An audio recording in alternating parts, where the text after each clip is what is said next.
I'm Michelle, and it is time for Talk to Me Tuesday on Tuesday, March 4th, 2025. As you can see, I have some other blocks hanging up here behind me.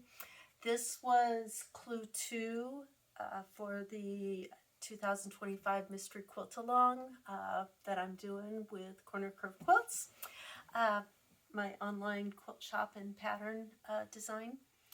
And so the first week we made a bunch of the triangle and square unit.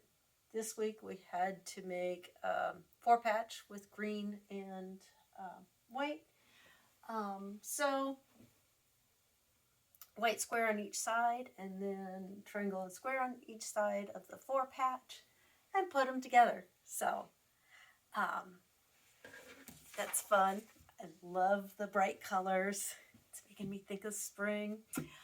I've also taken the Talk to Me Tuesday block of the month blocks, and I've drawn them out on a piece of paper, kind of just for reference, going, okay, I need to make these blocks yet. And I was sitting there looking at, which one was it? It's one of these. This one. Going, oh, that's half square triangles. I've got some right here. So I grabbed them. And then I proceeded to cut my small squares. I went, wait, those are too big.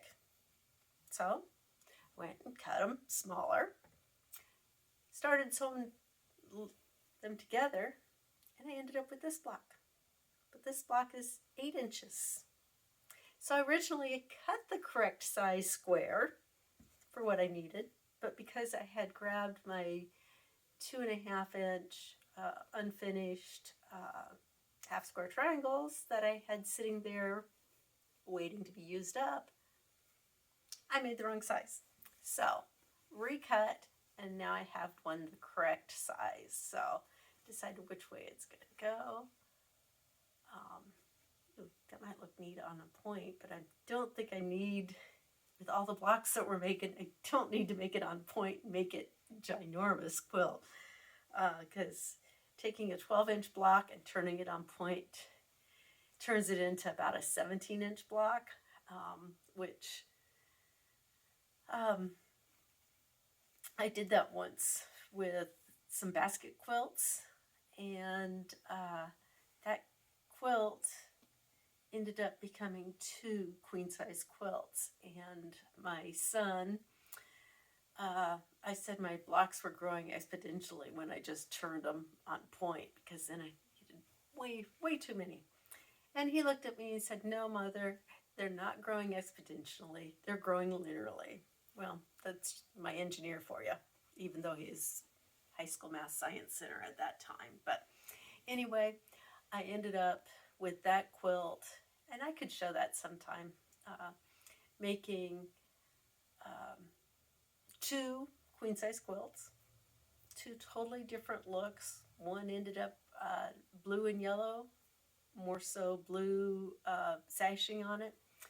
The other one, when I took away, I think it was 18 blocks, and I made 2 more, so I had 20 blocks, and then I alternated that with a large yellow floral print, and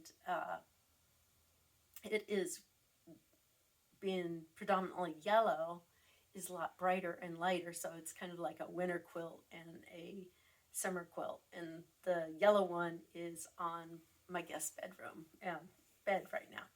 So anyway, I ended up with 2 different size blocks. I like them both, and so that's all I have for this week. I'll have another video coming out for the Mystery Quilt Along on Thursday morning, and so if you have not subscribed to my YouTube channel, go ahead and do so, and until next time, let's go sew.